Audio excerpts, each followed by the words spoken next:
तो हम पढ़ने वाले रासायनिक संयोजन के नियम। तो लावासिए एवं जेएफ एल प्राउस्ट ने भौतिक प्रयोग के कारण के बाद रासायनिक संयोजन के निम्नलिखित दो नियम प्रतिपादित किए। तो पहला नियम है द्रव्यमान संरक्षण का नियम। द्रव्यमान संरक्षण का नियम क्या बोलता है? ये नियम बोलता है कि मान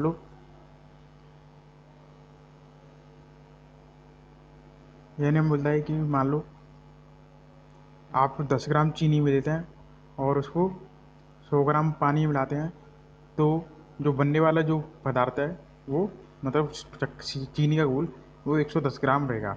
ऐसा नहीं होगा कि मान लो आपने 10 ग्राम चीनी ली और 100 ग्राम पानी लिया और दोनों को मिलाया, तो दोनों को मिलाने के बाद उनका 90 ग्राम वजन रह जाए, तो ऐसा नहीं होता है। तो द्रव्यमान संरक्षण का नियम मतलब द्रव्यमान हमेशा संरक्षित रहता है। तो द्रव्यमान संरक्षित रहने का मतलब क्या है कि ना तो द्रव्यमान बढ़ेगा ना ही कम होगा। ठीक है, तो द्रव्यमान का क्या हुआ, आपने जितना द्रव्यमान पहले लिया है वो द्रव्यमान रासायनिक क्रिया के बाद में उतना ही होगा। तो समझ में आ गया वो द्रव्यमान संरक्षण का नियम क्या है। द्रव्यमान संरक्षण का नियम है जितना पहले लिया है उतना ही बाद में रहेगा। ठीक है, तो द्रव्यमान संरक्षण का यही नियम है। ये क्रियाकलाप मैं नहीं बताने वाला हूँ, इसमें कुछ भी नहीं है। इसमें यही चीज़ बताई गई है कि मान लो कॉपर सल्फेट लिया, सोडियम कार्बोनेट मिला है, दोनों को पहले वजन बताए हुए हैं और फिर उनको मिलाने के बाद भी दोनों का वजन पहले के वजन के बराबर था, तो उसमें यही बताया गया है।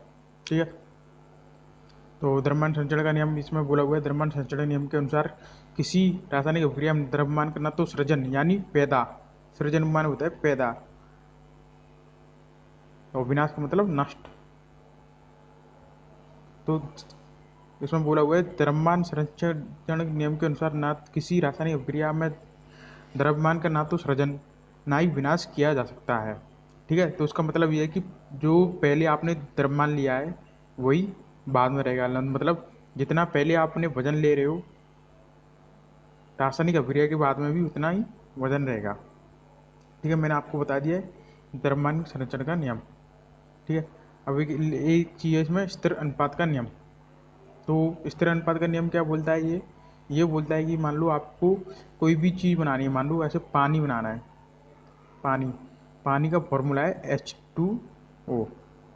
तो ये बोलता है कि आपको एक निश्चित अनुपात में अणु लेने होंगे।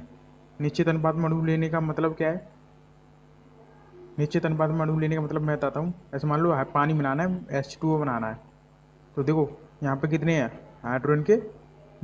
पानी बनाने के लिए एक अणु बनाना है, अगर पानी का एक अणु बनाना है तो इसमें हाइड्रोजन के 2 अणु काम में आ रहे हैं। ठीक है, और ऑक्सीजन का एक अणु काम में आ रहा है। ठीक है, हाइड्रोजन का द्रव्यमान कितना होता है? एक। हाइड्रोजन का द्रव्यमान एक होता है। ठीक है, तो टोटल हाइड्रोजन का द्रव्यमान कितना हो गया? एक हाइड्रोजन का द्रव्यमान एक, तो दो हाइड्रोजन का द्रव्यमान दो, और ऑक्सीजन का द्रव्यमान होता है 16। ठीक है, तो दोनों के द्रव्यमानों का अनुपात हो गया 2:16। हो गया ना? कैसे हुआ मैं बताता हूँ। पानी का जो अणु होता है H2O, उसमें हाइड्रोजन के 2 अणु होते हैं, हाइड्रोजन के 2 परमाणु होते हैं, ऑक्सीजन का एक परमाणु होता है। तो देखो हाइड्रोजन के 2 परमाणु हैं, तो हाइड्रोजन का एक परमाणु का द्रव्यमान होता है 1, तो 2 का द्रव्यमान कितना होगा 2। ऑक्सीजन के परमाणु द्रव्यमान कितना होता है 16, तो दोनों का अनुपात कितना हो गया 2:16। काट लो इनको, 1:8। तो ये हमेशा सेम रहेगा, स्थिर रहेगा, हमेशा स्थिर रहेगा। ठीक है, कभी भी बदलेगा नहीं। ठीक है, तो कोई भी मान लो यौगिक बनाना है तो तत्वों का अनुपात हमेशा स्थिर रहेगा। ठीक है, ये बोल रहा है। मैंने आपको पानी के अणु से बता दिया है।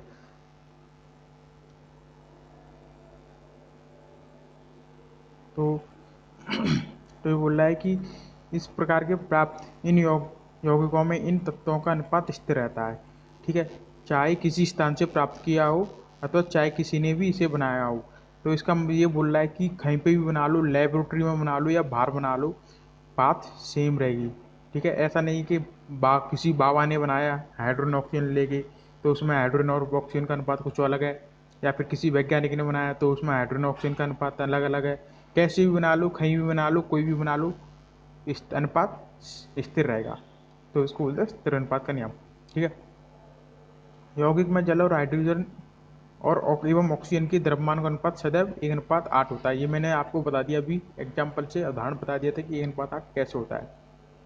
ठीक है, चाहे जल का कोई भी स्रोत हो, इस प्रकार 9 ग्राम जल का अपघटन करें तो सदैव 1 ग्राम हाइड्रोजन और 8 ग्राम ऑक्सीजन प्राप्त होगी।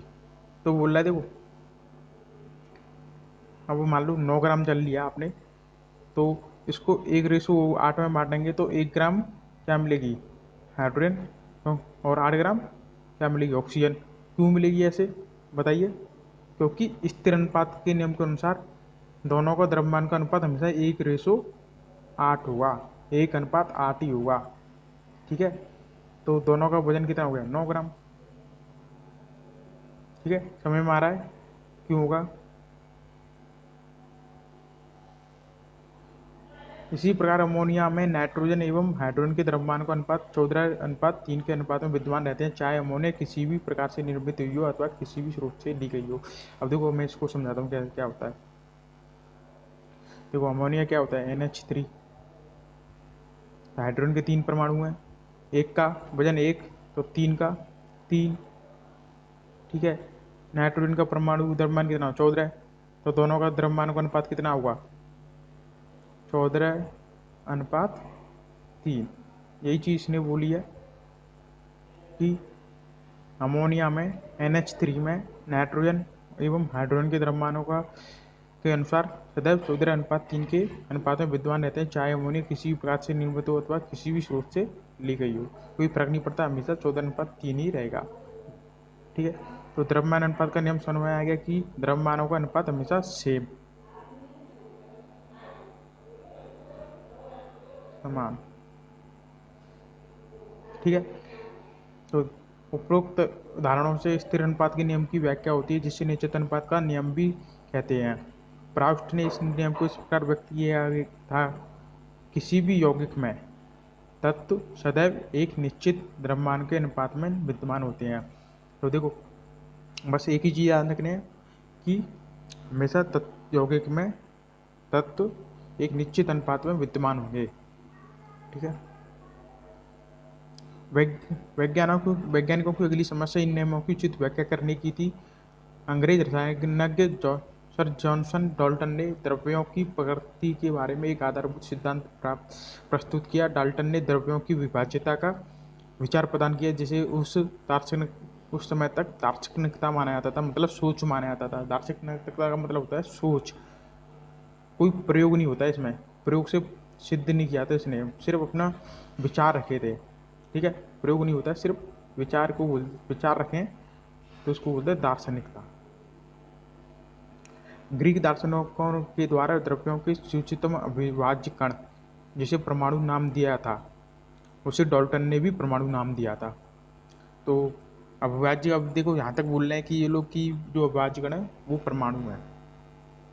डाल्टन का यह सिद्धांत रासायनिक संयोजन के नियमों पर आधारित था। डाल्टन के परमाणु सिद्धांत ने द्रव्यमान के संरक्षण के नियम और निश्चित अनुपात के नियम की युक्तिसंगत व्याख्या की। तो मैं आपको बता चुका हूँ कि द्रव्यमान संरक्षण का नियम क्या होता है। द्रव्यमान रासायनिक क्रिया के पहले और बाद में समान रहेगा।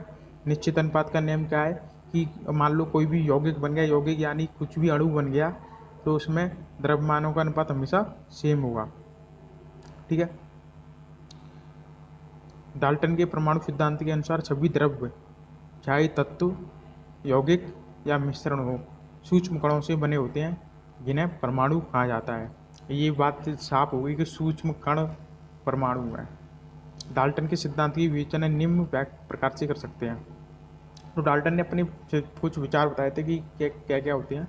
सभी द्रव्य मतलब सभी पदार्थ, द्रव्य का मतलब होता है पदार्थ, परमाणुओं से निर्मित होते हैं। परमाणु अभाज्य सूक्ष्मतम कण होते हैं जो रासायनिक क्रिया में ना तो पैदा होते हैं ना ही उनका विनाश होता है। ये नई बात निकल के आई है। देखो अभी तक हम बोल रहे हैं कि परमाणु समझते अभाज्य सूक्ष्मतम कण है, लेकिन अब इसने यही बात बोली कि परमाणु ना तो पैदा हुआ ना ही वो मिटेगा, लेकिन एक रूप से दूसरे रूप में जाएगा। मान लो कोई हाइड्रोजन ऑक्सीजन से क्रिया बन के H2O वाटर बना लेगा, या फिर हाइड्रोजन नाइट्रोजन से क्रिया करके NH3 बना लेगा। ठीक है, दिए गए तत्वों के सभी परमाणुओं का द्रव्यमान एवं रासायनिक गुणधर्म समान होते हैं। ठीक है, मतलब परमाणुओं का द्रव्यमान और रासायनिक गुणधर्म समान होंगे। कहने का मतलब ये कि हाइड्रोजन का परमाणु द्रव्यमान हमेशा या तो आप H2O बना लो या अमोनिया NH3 बना लो, हाइड्रोजन द्रव्यमान हमेशा एक ही रहेगा। ऐसा नहीं कि ऑक्सीजन पानी बना रहे हैं तो हाइड्रोजन का द्रव्यमान 2 हो जाए, और नाइट्रोजन अमोनिया बना रहे हैं तो हाइड्रोजन उसका द्रव्यमान 3 हो जाए। हाइड्रोजन का द्रव्यमान हमेशा एक रहेगा, इसमें ये बोल रहा है। ठीक है,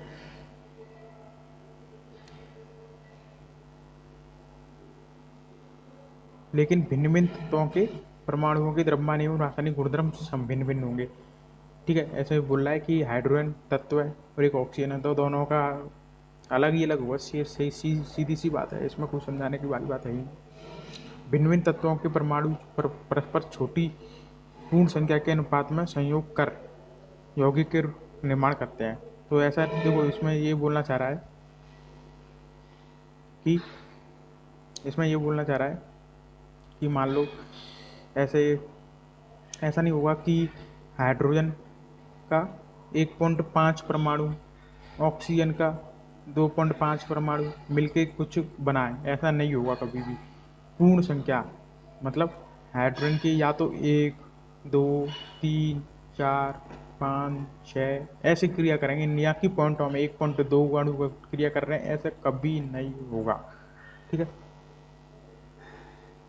किसी भी यौगिक में परमाणुओं की सापेक्ष संख्या एवं प्रकार निश्चित होते हैं। सापेक्ष संख्या आगे आएगी, मैं उसको बता दूंगा।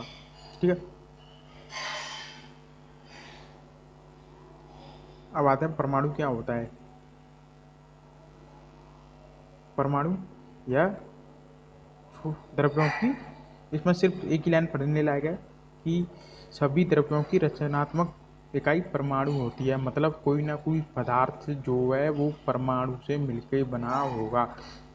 ठीक है, किसी ना किसी परमाणु से मिलके बना होगा, इसमें बस एक ही बात बोल रहा है। अब होता है परमाणु कितने बड़े होते हैं। परमाणु बहुत छोटे होते हैं। आप जानते हैं कि बिल्कुल अविभाज्य कण होता है, इतना छोटा होता है कि इसको आंखों से नहीं देखा जा सकता है। सिर्फ इसकी कल्पना की गई थी पहले। ठीक है, ये किसी वस्तु जिसकी हम कल्पना तुलना कर सकते हैं से भी छोटे होते हैं, बहुत छोटे होते हैं। लाखों परमाणुओं के एक के ऊपर एक चट्टे के रूप में रखें तो बड़ी घटनाएं से कागज जितनी मोटी परत बन पाएगी। आप देख लो, लाखों परमाणु एक के ऊपर एक ऐसे रखें, ऐसे ऊपर एक रखते हैं।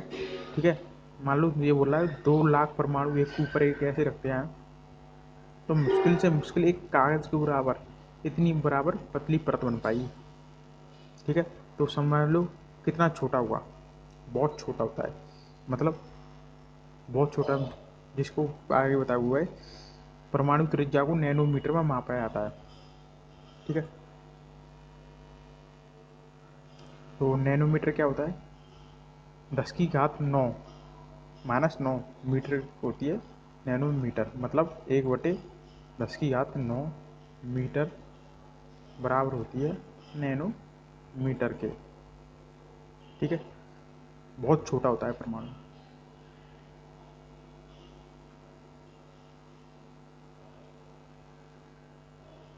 जब परमाणु का आकार इतना सूक्ष्म है कि हम इसे नगण्य मान सकते हैं, तो हम इसके बारे में क्यों सोचें।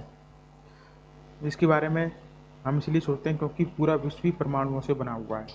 ठीक है, तो हम कई बार ये भी सोचें कि यार ये तो इतना बहुत छोटा परमाणु है, मतलब ये जो बैक्टीरिया वगैरह होते हैं तो उनसे भी काफ़ी लाखों गुना छोटा होता है। तो हम सोचें कि इनके बारे में क्यों सोचें, लेकिन इसमें बोला हुआ है कि पूरा जो भी कोई भी कण बना हुआ है वो भी परमाणुओं से मिलकर बना हुआ है। तो अगर हमें कणों के बारे में या फिर किसी के बारे में भी स्टडी करनी है, मतलब पढ़ाई करनी है, तो परमाणुओं को तो पढ़ना ही पड़ेगा। ठीक है, चाहे हम उन्हें नहीं देख सकें फिर भी वे यहाँ विद्यमान है तथा प्रत्येक क्रियाकलापों पर उनका प्रभाव पड़ता रहता है। अब हम आधुनिक तकनीकों की सहायता से तत्वों की सतहों और आवर्धित प्रतिबंधों को दिखा सकते हैं जिनमें उपस्थित परमाणु स्पष्ट दिखाई देते हैं। आवर्धित प्रतिबंध मतलब किसी भी प्रतिबंध मतलब इमेज यानी फोटो को बहुत बड़ा करके दिखाना, उसको बोलते हैं आवर्धित प्रतिबंध। ठीक है, तो ये है सिलिकॉन के परमाणु का बताया हुआ है। सिलिकॉन के परमाणु कैसे दिखाई देते हैं, ये परमाणुओं के एक फोटो है। विभिन्न तत्वों के परमाणुओं के आधुनिक प्रतीक क्या है। ठीक है, अब देखो विभिन्न तत्वों के परमाणु का आधुनिक प्रतीक क्या होता है। मान लो ऑक्सीजन है, तो हमें इसको ऐसे ऑक्सीजन नहीं लिखते, इसको हम सिर्फ ओ के रूप में लिखते हैं। मान लो किसी का नाम ओम प्रकाश है, ओम प्रकाश है, तो उसको हम ओपी, ओम प्रकाश नहीं बोलते, उसको हम बोल देते हैं कई बार ओपी, शॉर्ट नेम। मान लो किसी का नाम वेद प्रकाश है तो उसको बोलते हैं बीपी, वेद प्रकाश। ऐसे ही हम इनका पूरा नाम नहीं लिखते, सिर्फ शॉर्ट नेम लिखते हैं।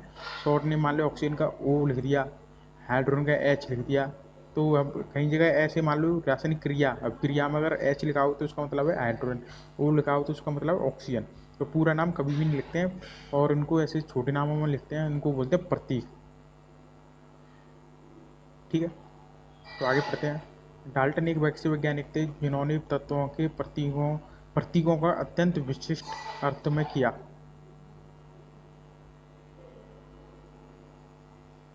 जब प्रारंभ तत्वों के नामों की व्युत्पत्ति मतलब उत्पत्ति मतलब रखे जा रहे थे, उन स्थानों के नाम से की गई जहाँ सर्वोत्तम पाए गए थे। तो देखो शुरू शुरू में क्या हुआ, शुरू शुरू में जो हमें तत्व मिले मतलब परमाणु मिले, तो हमने उनके नाम कैसे रख दिए। उनके नाम ऐसे रखे कि जो कहीं भी जहाँ भी मिलाए उसी जगह के नाम पे परमाणु का नाम रख दिया। ठीक है, ऐसा मान लो कि ऐसे कहीं भी आपने सुना होगा इंदौरी पोई। ठीक है, तो इंदौरी पोई इंदौर में अच्छे मिलते हैं तो उनका नाम रख, कई बार बोलते हैं इंदौरी पोई, आपने देखा होगा ऐसे होता है। ठीक है, फेमस चीज़ के नाम पर रख दिया उन्होंने। उदाहरण स्वरूप कॉपर का नाम साइप्रस से उत्पन्न हुआ था। कुछ तत्वों के नामों को उससे उनके विशिष्ट रंगों से लिया गया था। मतलब मान लो कोई परमाणु तत्व मतलब परमाणु मान लो आप, कुछ तत्वों के नामों को विशिष्ट रंगों से लिया गया। उदाहरण स्वरूप स्वर्ण, गोल्ड का नाम अंग्रेजी शब्द के उस शब्द से लिया गया जिसका अर्थ होता है पीला। तो दो तरीके से नाम रखे गए, शुरू शुरू में पहले रखा गया जगह के नाम पर रखे गए। जगह की अगर कोई मान लो तत्व परमाणु वहाँ पे मिला है तो उस जगह पे नाम पे उस परमाणु का नाम रख दिया। सेकंड में क्या किया, मान लो अगर कोई भी तत्व मिला, यदि वो ऐसे मान लो पीले रंग का है या काले रंग का है, उसी हिसाब से परमाणु का नाम रख दिया, परमाणु और तत्व का नाम रख दिया। ठीक है, तो अब क्या है, बाद में झगड़े होने लगे कि इस परमाणु का नाम ये रखो, बाद में ये रखो। तो बाद में एक कमेटी बनाई और जिसको बोलते हैं IUPAC, international union for pure and applied chemistry. तो ये आजकल उनके नाम रखती है, और ये नाम एक निर्धारित होते हैं, पहले से निर्धारित है। ये आप कच्चा 11वीं 12वीं में पढ़ेंगे कि कैसे रखते हैं इनके नाम। ठीक है, अधिकतर तत्वों के प्रतीक उन तत्वों के अंग्रेजी नाम के एक या दो अक्षरों से बने होते हैं। किसी प्रतीक के पहले अक्षर को सदैव बड़े अक्षर में तथा दूसरे अक्षर को छोटे अक्षर में लिखा जाता है। देखो अब बोलते हैं, लेते हैं, मान लो बताता हूँ मैं इसका मतलब क्या है। कि जो मान लो ऐसे कोई भी परमाणु है, मान लो ऑक्सीजन है, ऑक्सीजन को हम लिखते हैं इंग्लिश में ऑक्सीजन। तो देखो या तो परमाणु का नाम दो शब्दों से मिलकर बना हुआ या फिर एक वर्ड से मिलकर बना हुआ। तो देखो पहला पहला जो लेटर है ना, वो हमेशा कैपिटल लिखा जाएगा, हमेशा कैपिटल। ऐसा नहीं होगा कि आप छोटा स्मॉल लिख दोगे पहला अक्षर, तो गलत हो जाएगा। ठीक है, तो पहला अक्षर कैपिटल लिखना है और दूसरा अक्षर, अगर मान लो दूसरा अक्षर है तो उसको लिखना है स्मॉल। अब बताता हूँ, मान लो एक एग्जाम्पल बताता हूँ सोडियम का। सोडियम, सोडियम को हम कैसे लिखेंगे, पहला अक्षर बड़ा कैपिटल लेटर में, दूसरा अक्षर छोटा। ठीक है। हीलियम, हीलियम को कैसे, हीलियम का प्रतीक क्या होता है, एच ई, तो पहला अक्षर बड़ा, दूसरा अक्षर छोटा। ठीक है। अब मान लो कॉपर, कॉपर को क्या होता है, कॉपर का प्रतीक होता है Cu। तो Cu को कैसे लिखते हैं, पहला अक्षर बड़ा और दूसरा अक्षर छोटा। ठीक है। मान लो कोई परमाणु है, उसका पहला अक्षर बड़ा है, दो अक्षरों, अगर उसका प्रतीक दो अक्षरों का है, ठीक है, तो पहला अक्षर हमेशा बड़ा कैपिटल और दूसरा अक्षर हमेशा छोटा। ठीक है। इसमें यही बात बोली गई है। उदाहरण हाइड्रोजन, ठीक है, अगर अकेला है तो उसको तो कैपिटल में लिखेंगे। एल्यूमिनियम, एल्यूमिनियम को हम कैसे लिखेंगे, ए पहला अक्षर बड़ा, दूसरा अक्षर छोटा। ठीक है, छोटी वर्णमाला में, ना कि ऐसे लिखेंगे ए पहला अक्षर भी बड़ा लिख दिया, दूसरा अक्षर भी बड़ा लिख दिया, तो ये गलत है। अब ऐसा भी नहीं करना कि पहला अक्षर भी छोटा लिख दिया, दूसरा अक्षर भी छोटा लिख दिया, तो ये भी गलत है। तो याद रख लो बस पहला अक्षर बड़ा और दूसरा अक्षर छोटा। ठीक है। बस आप ये याद रखो लो कि पहला अक्षर हमेशा बड़ा ही होगा, दूसरा अक्षर तो हमेशा छोटा होगा। ठीक है। कोबाल्ट का CO, ना कि CO ऐसे बड़े लिखेंगे दोनों, इसमें क्या किया, दोनों बड़े बड़े लिख दिया।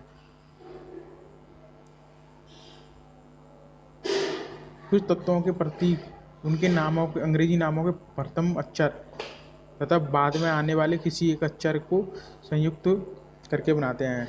ठीक है। तो देखो ये बोला हुआ है कि मान लो कोई परमाणु है, तो उन दोनों के प्रतीक, उनका प्रतीक जो लिखेंगे, तो पहले अक्षर और बाद में आने वाले किसी अक्षर को, दोनों को मिला के बनाएंगे। तो क्लोरीन मान लो आप, तो क्लोरीन में क्या हुआ, पहले C और L, क्लोरीन को ऐसे लिखते हैं CHLORINE। तो पहला अक्षर और उसके बाद में कोई भी अक्षर आ रहा है, ऐसा नहीं कि H ले लिया है, तो L को भी लेके लिख सकते हैं। इसमें कोई भी ज़्यादा चीज़ समझाने वाली बात नहीं है, प्रतीक आपको याद ही करने पड़ेंगे। क्लोरीन का प्रतीक Cl होता है और जिंक का प्रतीक ZN होता है। ठीक है। अन्य तत्वों के प्रतीकों को लैटिन, जर्मन या ग्रीक भाषाओं के नाम से बनाया गया है। उदाहरण लोहे का आयरन Fe है। तो देखो कुछ प्रतीकों को ऐसा भी नहीं है कि इंग्लिश के हिसाब से बनाया गया हो। इंग्लिश को बोलते हैं लोहे को, लोहे में इंग्लिश का नाम, लोहे का इंग्लिश में नाम होता है आयरन। तो उसका प्रतीक ये नहीं है कि IR ले लिए या फिर I रख दिया, ये नहीं है। तो इनका नाम या प्रतीक कैसे रखा गया है, उसके लैटिन नाम, लैटिन नाम क्या है, लोहे का लैटिन नाम होता है फेरम। तो उसके शुरू के दो वर्ड ले लिए और उसी को बोल दिया प्रतीक, FE। ठीक है। तो आपको समझ में आ गया होगा क्या क्या है प्रतीक। ऐसा नहीं है कि इनके लिए इंग्लिश लैंग्वेज से बनाए हों, कुछ प्रतीक ग्रीक भाषा से भी बनाए हैं। ठीक है। तो ग्रीक भाषा से कौन कौन से प्रतीक बने आप वो याद कर लेना। एक तो फेरस बना है Fe, और एक बना है सोडियम Na, और एक पोटेशियम का K। तो ये कैसे कहाँ से बने हैं ये दोनों, वो है नेट्रियम, नेट्रियम से क्या बना है, सोडियम का Na, और केलियम, केलियम कौन सा बना है, पोटेशियम का K। ठीक है। इसी प्रकार प्रत्येक तत्व का एक नाम एवं अद्वितीय रासायनिक प्रतीक होता है। ठीक है। तो उसका बोल रहा है कि मान लो तत्व है कोई, उसका ऐसा नहीं होगा कि अलग अलग नाम हो जाए, मतलब दो का एक ही नाम हो जाए। मान लो ऐसे दो परमाणु, उनका नाम C, पहले का भी C से है, दूसरे का भी C से है, ये प्रतीक दोनों का एक नहीं हो सकता है, दोनों का प्रतीक अलग ही अलग होगा। ठीक है। तो इसमें क्या समझा हमने कि जो तत्वों का प्रतीक होता है वो बस लैटिन, इंग्लिश और लैटिन भाषा दोनों से बना हुआ है। अब आते हैं हम परमाणु द्रव्यमान पर। परमाणु द्रव्यमान, डाल्टन के परमाणु सिद्धांत की विशिष्ट संकल्पना परमाणु द्रव्यमान की थी। उनके अनुसार प्रत्येक तत्व का एक अभिलाक्षणीय परमाणु द्रव्यमान होता है, यानी कोई भी परमाणु है तो उसका एक द्रव्यमान होगा, उसको बोलेंगे हम परमाणु द्रव्यमान। ठीक है, परमाणु द्रव्यमान क्या है? परमाणु का द्रव्यमान। डाल्टन का स्थिर सिद्धांत अनुपात के नियम को इतनी आसानी से भली भांति समझने में समर्थ था कि उस वैज्ञानिक इससे प्रेरित होकर परमाणु द्रव्यमान को मापने की ओर अग्रसर हुए। ठीक है, स्थिर अनुपात नियम के आबादी वैज्ञानिक परमाणु द्रव्यमान मापने गए। ठीक है, क्योंकि एक परमाणु के द्रव्यमान को ज्ञात करना अपेक्षाकृत कठिन था, इसलिए रासायनिक एवं संयोजनों के नियम के उपयोग एवं उत्पन्न यौगिकों के सापेक्ष परमाणु द्रव्यमान को ज्ञात किया।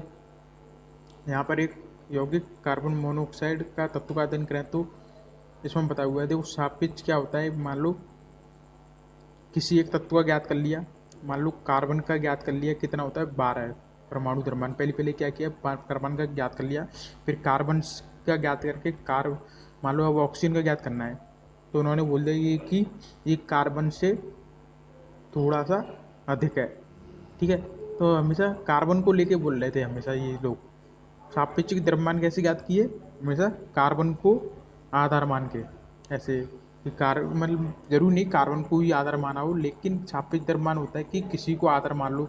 बोल दो कि मान लो दो भाई हैं, दो तो एक मोहन की लंबाई है 150 सेंटीमीटर और उसका बड़ा भाई है उसकी लंबाई नहीं पता है, तो कोई बोले कि राकेश जो उसका भाई है उसकी लंबाई कितनी है, तो वो उसको बोलेंगे, अगर वो बोले कि उसकी लंबाई मोहन से 10 सेंटीमीटर अधिक है, तो ये हो गया सापेक्षिक तुलना। मतलब तुलना करना होता है सापेक्षिक द्रव्यमानों। ठीक है,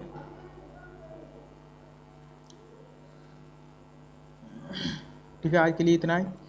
प्लीज़ अगर थोड़ा भी समझ में आया हो तो वीडियो ज़रूर लाइक करें, सब्सक्राइब करें। मैं और कोशिश करूँगा आगे और वीडियो लाने की। ठीक है, जब आपके सब्सक्राइबर्स ज़्यादा होंगे तो मैं और वीडियो बनाऊँगा। ठीक है, धन्यवाद, सब्सक्राइब ज़रूर करें।